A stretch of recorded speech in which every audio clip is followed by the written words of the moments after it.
In the world of aviation, some aircraft are designed for speed.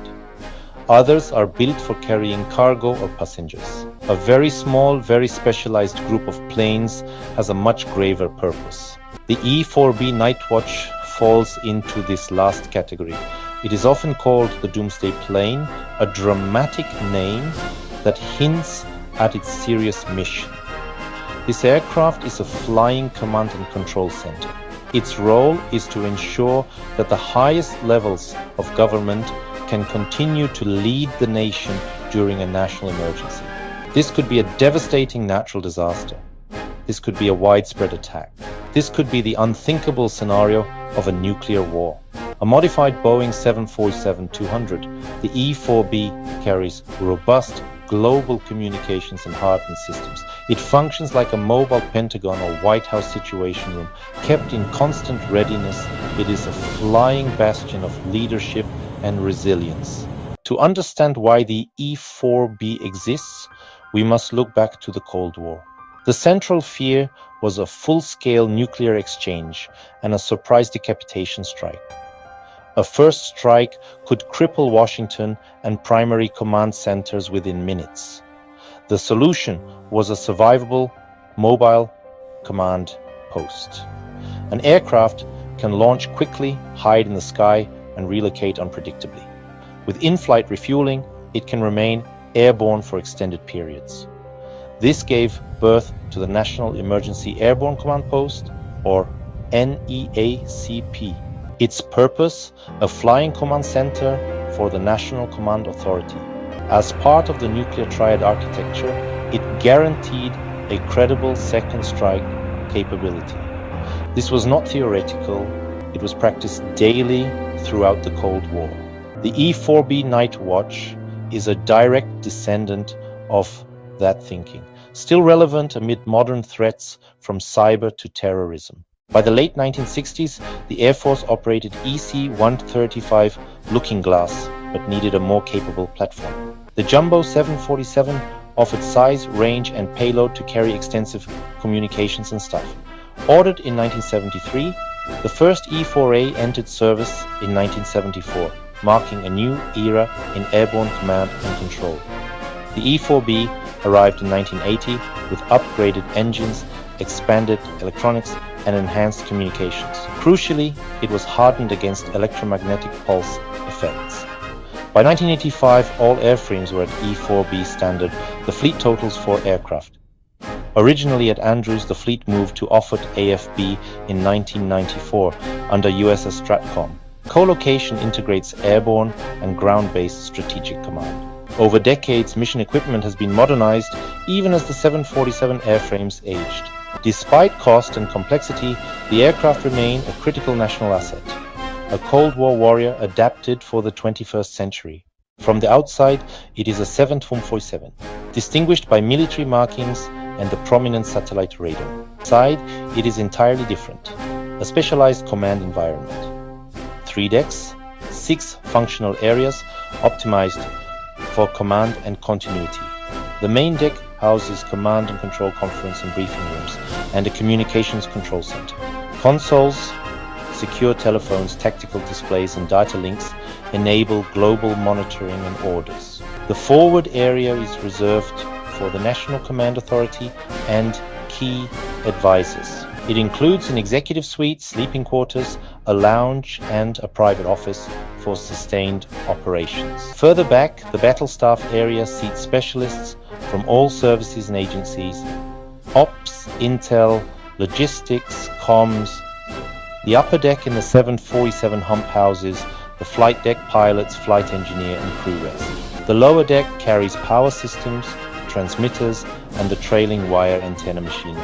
A deliberate layout turns a passenger jet into a fortress in the sky. The single most important function of the E-4B Nightwatch is communication. In crisis, secure, reliable connectivity is paramount. It carries one of the most extensive communication suites ever flown.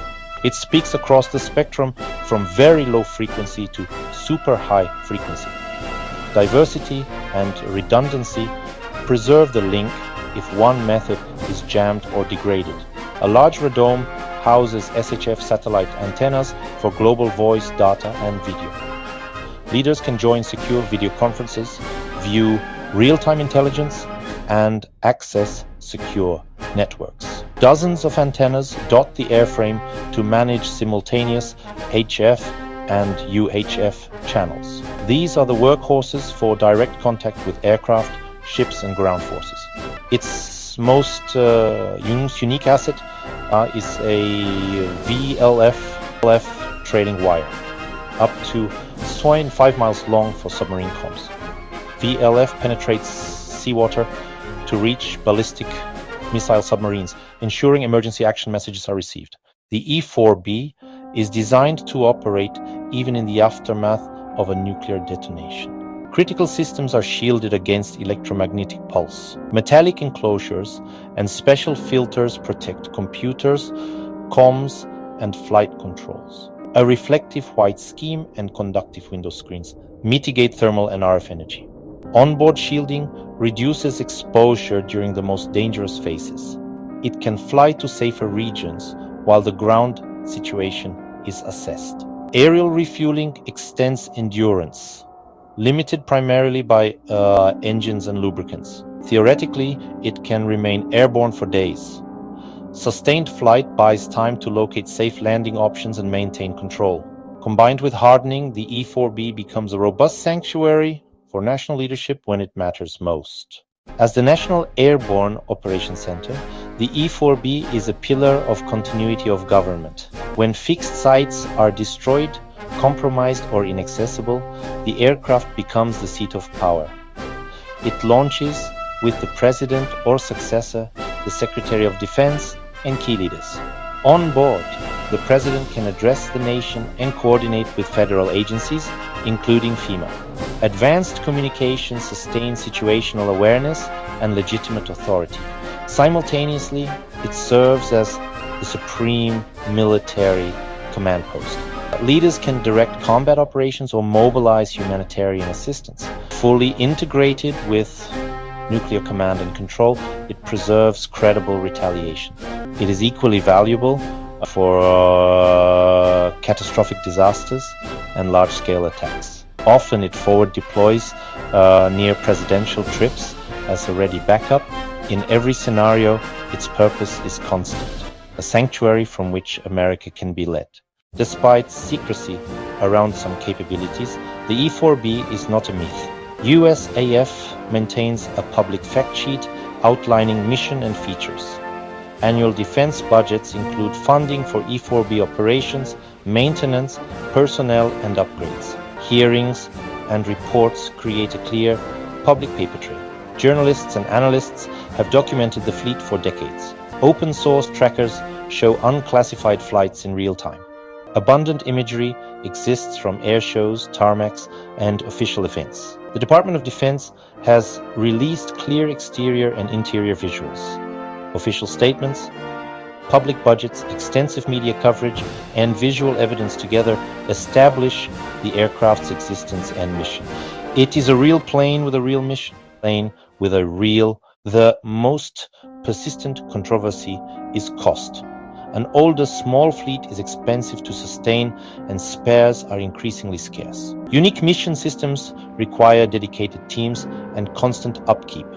Flight hour costs are among the highest in the Air Force inventory. Critics question return on investment and propose alternatives.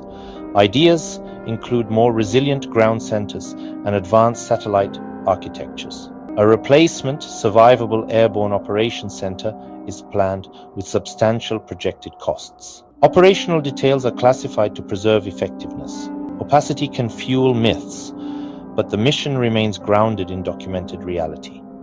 The government must balance necessary secrecy with accountability. Defense leaders call it an irreplaceable insurance policy.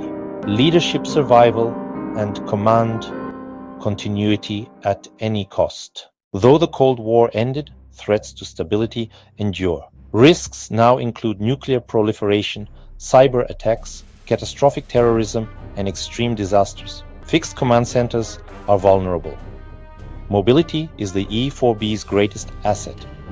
An airborne post rides above chaos, preserving control and calm decision-making. It gives leaders options, flexibility, and time to think. Its existence signals resolve and contributes directly to deterrence. A ready E-4B makes a decapitation strike less tempting to any adversary. The fleet is aging and the SAOC successor is in development to carry the mission forward. Survivability, resilience, and continuity will remain essential, so that even on the worst day, the nation can endure and recover.